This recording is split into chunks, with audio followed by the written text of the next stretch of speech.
Hey guys.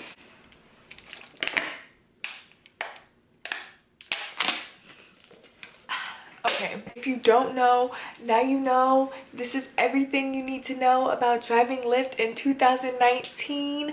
Oh, if you're on here, then I'm assuming you're curious or you would like to know about driving Lyft in 2019, which is this year. I started driving Lyft, I want to say probably September, October of 2018. So it hasn't been that long, literally just a few months. But I feel like I've been driving it enough to let you know a few tips, let you know do's and don'ts. Hopefully it helps you. If it doesn't, sorry not sorry. Okay. First thing is getting started. The signing up process. So for me, it took all of about 3 days for everything to get finalized. I went on the website or the app. I filled out everything. You have to take pictures of your registration, you know, your driver's license, etc., etc. So after that was approved, then I was literally ready to drive. I'm like, okay, that's it. And it was. Before you actually get started driving, these are some things that I personally think you need. In Georgia, it's a hands-free state, so you can't just have your phone in your hand while you're looking at the GPS while you're driving, because you're gonna get a ticket, you feel me? So you have to go buy a phone mount. I got mine at TJ Maxx for literally $5. Stick it up there on the window, it's super secure. Also get a charger. I personally only have a Apple charger because if you have an Android, you don't even need to be in my car, you know, get the go, or I'm just kidding. Make sure that you have your trunk cleaned out completely, or at least that there's space for people to put luggage, groceries if they have groceries. There's going to be times when you have to pick people up from the grocery store. There's going to be times when you have to pick people up from the airport. So make sure your trunk is clean. They're sneaky with these little rating things. And when you get a bad rating, your score goes from 5.0 to 4.9 to 4.8 to 4.7. And the lower it goes, the less rides Lyft will send you. Next, please make sure you go to the restroom before you start driving. That is such a big tip I can give you. When you start driving, you're on a roll. You don't have time to stop and use the restroom because you're getting all these rides, but your bladder is killing you. And that can all be eliminated if you just go before you start driving, okay? Just do it, just go. So now that you have your phone mount, now that your trunk is clean, your phone is charged, you've used the restroom, start driving. And all you have to do is turn your app on. So I'll show you. This is the actual Lyft app. So you press it right here and then it turns purple. And that means you're online. Oh, let me turn offline. But that means you're online. And then you're ready to go. A big thing that I have to tell you, and I didn't know this, but when you turn it on, you don't automatically just start getting rides. No.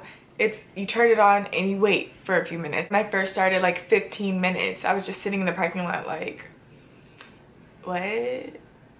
I just thought that when I turned my app on, I would automatically start driving.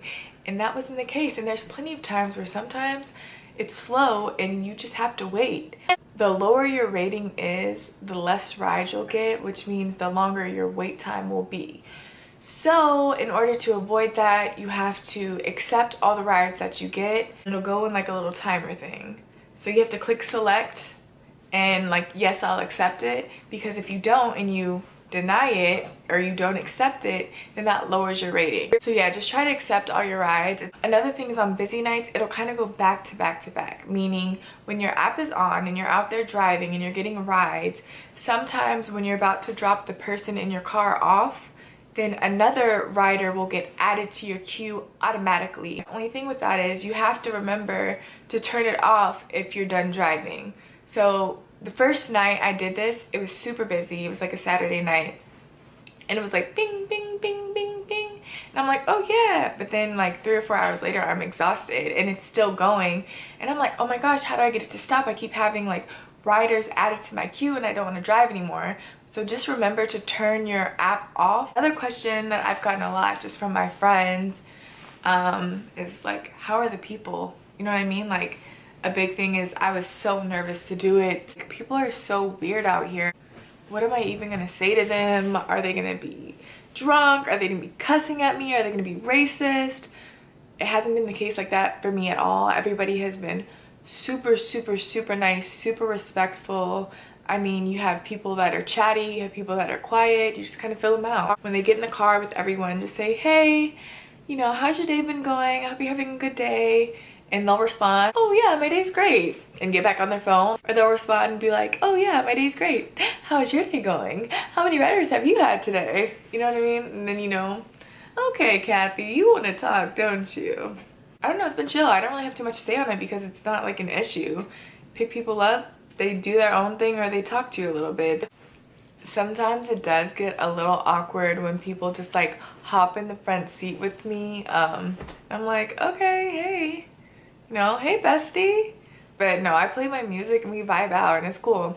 So another thing is playlist. Make sure you have a good playlist, something that's universal, doesn't offend anybody. I play a lot of like slow R&B or jazz music or just some quiet vibing type music. I don't have cuss words in my music. If you don't have good music, then you're just gonna be sitting in the car super duper awkward. So probably the main reason you guys are here, you want to know how much I made.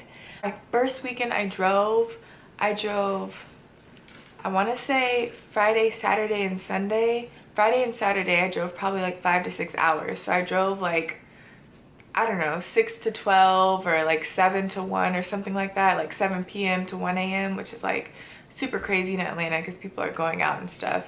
So I was getting great tips. That weekend I want to say I made like $350 to $400. It was great. Most I've made on a weekend, it's probably about $500. So $500 on top of my actual check from my actual job. It's been awesome. It's definitely been helping out my savings. So I recommend it to anybody and everybody who's trying to save money, who's trying to pay off a bill, get out of debt.